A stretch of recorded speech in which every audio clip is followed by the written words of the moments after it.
nerds, what's up? So today's video is going to be a little different than normal. I just was thinking a lot about how there are a lot of holidays coming up, and even if you don't celebrate the holidays in December, there's also birthdays all year round, and I just love giving gifts, and it's taken me a really long time to accumulate a list of ideas of gifts that are good to give, like the book lovers, the nerdy people in my life, gifts that I feel like are meaningful.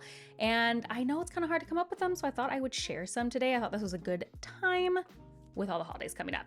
Now, I want to be clear here. None of this is sponsored, not a single thing. I'm going to tell you stuff that I bought in the past and give shop ideas of things I bought from. Not sponsored, just purely things I actually like and things I actually give regularly. So anyway, I hope this can be a little helpful during this season and in the future. I'm gonna kind of do them in order from least expensive to most expensive, so hopefully there are things here for every budget and you can have fun gift giving. So kind of let's start first with my under 50 category. And the first one I'm gonna do is really obvious, I know, but I'm gonna still talk about it, which is just give your favorite book to somebody. I do this a lot, and even if it's people who don't like fantasy, who, don't necessarily read that, I love it when people gift me their favorite books, even if they're in genres I don't normally read, and often I still really like the books, and I get surprised by it. I just think there's nothing more meaningful than giving that away. It's like a part of yourself. And what I really love to do is to put a personal note in there, like why I love the book or why I think this person will love the book. And you can really elevate a book by wrapping it special. I sometimes like to include a bookmark and a bag of tea on the books that I wrap. And so it really feels like cozy and a moment. And also if you're running really short on cash, you could always just thrift a book and gift it, or even gift a book that you have. If you don't like to keep your books, pass it on to the next person. I just really don't think a book has to be new to pass it on. I really think it's one of those things where the thought is what counts. And if you write a note about why that book is meaningful to you, I think it can be a really great gift. Next is another simple one, and that's just bookmarks. If you have a book lover in your life, chances are they'll love bookmarks. Now, I used to be a person who only ever used receipts and scrap piece of paper of what was around me to mark my books until I got in the book community and ended up being gifted a lot of bookmarks. And my friend Read by Andy, who isn't really active on her YouTube channel anymore, but still has an active Etsy shop, I started falling in love with her bookmarks, and now I own so many, and I bought them as gifts for so many people. I love to include them in a book. They're really inexpensive, and also bookmarks are really easy to make. So you could also just make bookmarks for the book lover in your life. Again, something that can be very meaningful if you put thought into it, and always appreciated in my opinion. I don't think you can ever have too many bookmarks. So my next idea is art from the person's favorite series or show or whatever it is. Now I know art can feel like it would be expensive, but actually there's a lot of places that sell prints for really reasonable prices. I get a ton of my favorites from Etsy. For example, I really love Dash of Nutmeg, which does Harry Potter and Lord of the Rings art. That's so cute. I bought There and Back Again for my friend Leanna from the book community, and I bought Studying with Champions for my kids for their HP themed reading corner. And there are just several options there under $20. I also love a good fantasy travel poster. I actually own several of them. You've probably seen them in the background of some of my Instagrams if you follow me there. And unfortunately, where I got my fantasy travel posters from, they are no longer selling, but there are tons of amazing ones on Etsy. And I think giving someone a little cute fantasy travel poster of their favorite fantasy series is such a unique and cool gift that can be displayed on a bookshelf or in an office or in a bedroom. It's just a really easy thing that I think is thoughtful and cute. Okay, this one might be a little obvious and dumb, but I'm gonna say it anyway because it's a gift I love receiving, which is mugs. I do love mugs. That is just a thing I love. But I have gifted and been gifted a lot of mugs, and I think they're a very fun way because there's a lot of cute ones, again, that you can do that are fantasy related. We actually give a drinking instrument as our DM gifts in my Dungeons & Dragons group at the end of every campaign. My mom has given me a bunch of nerdy mugs. I bought nerdy mugs for my kids. I think it's just a fun thing. You can fill them with candy, and it's a relatively inexpensive gift that can be very thoughtful if you find something they like. Okay, next up is a puzzle. Now, before you're like, Bookborn, a puzzle is a super lame gift. Let me tell you, That I might have thought that before we discovered the Magic Puzzle Company. If you have not discovered this company, let me introduce you to them now. A friend recommended these puzzles to us and they've completely taken over my household. My whole entire family is obsessed with them to the point where we started getting rid of our old puzzles and deciding we're only gonna buy these puzzles from now on. We own 3 and I bought one for each of my kids for Christmas. They don't know yet, but they will be very excited when they open them. What makes Magic puzzles better than any other puzzle? Let me tell you. First of all, each of these puzzles has a story. So as you put the puzzle together, you can see what story is being told through all the puzzle pieces.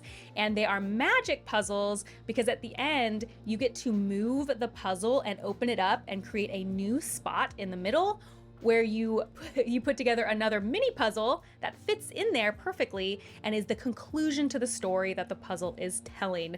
When I tell you that my kids are obsessed with this, well, just be honest, I'm obsessed with this too. I think it's so cool. It's so cute. And the art is incredible. Each piece is also unique, meaning that it's easier for even young kids to participate on these 1,000 piece puzzles, which would normally feel too difficult. They also have really fun puzzle shapes that my kids love finding. They have things like 2 puzzle maps, so multiple people can be working on them at the same time. It is packaged beautifully, which again is another thing I appreciate a lot. And there's even little extras like a search and find list for while you're doing the puzzle. These are amazing puzzles. Highly recommend. I think they're a great gift for almost anybody, especially if you're trying to give a family a gift, because I think you'd be surprised how many people would enjoy it. Okay, next up is a fancy dust jacket. So I didn't really know this was a thing before BookTube and also before my friend gifted me the whole Harry Potter set for my birthday last year. I love these. She just gifted me the dust jacket. She knew I owned all the books and they just elevate the whole series and they look so good on my shelf and I love them. These particular ones are from Nerdy Ink, which is one of my favorite places for them because they're pretty affordable. And she also bought her husband the Red Rising ones, so I've seen those in person too, and they look amazing. It's such an easy way to elevate someone's bookshelf, and if you know that they love a series, I think it's a really cool and thoughtful, unique gift. I felt like it was one of the most unique gifts I had been given, and there are tons of these, so if you just go on Google and search, Nerdy Ink, like I said, is one of my favorites, but there are a lot of places, and I think that's a cool gift if you know someone's favorite book or series. Next up, a board game. If you know someone is even a casual board gamer, I think a board game is an awesome gift. Now, board games can run extremely expensive. So usually when I gift board games, I tend to gift the smaller ones that are more card-based or have fewer pieces. So they are, $30 or under. I think there's a lot of options. And I love receiving these as gifts. We have several that I would consider giving gifts if you want some ideas. Recently, we've really been loving games like Ravine, Dragonwood, Skull King, Azul, Dungeon Mayhem, Coup, and Castle Panic, although the list could go on and on. I also always try to buy these from our local game shop that we have, so it'd be a great opportunity to find out if you have a local board game shop. I always like to support those kind of shops so that they continue to exist. Next gift, if you have a Dungeons and Dragons player in your life or any just sort of role-playing game that they play, dice. Dice is always a good option. You become obsessed with dice. You don't know what's gonna happen, but you start playing an RPG and it just, there's no choice, you become obsessed with dice.